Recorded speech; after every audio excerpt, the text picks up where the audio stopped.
Sa magandang umaga. Ito yung ating pasyente na dating kinikemo. Ikaw na ate magkwento. Ako po yung dati pong kinikemo sa Eileen po ako.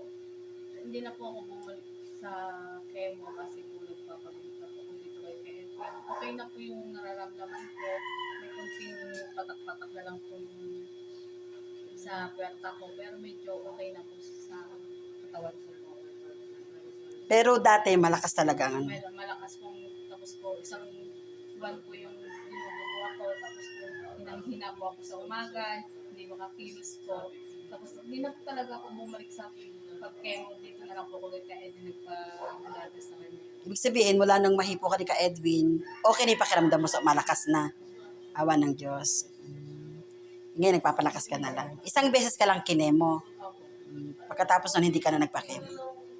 Sa hindi na po rin ako nagpapacheck up sa tayo dito na po lalo ko kay Edwin nagpapakain.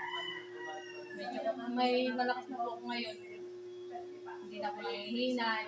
May malaking mahaba na po yung nilalakad ko. Hindi po ba dati po na kunting hakbang ko lang po. Wala na. Hingal na po. Hindi na hakbang.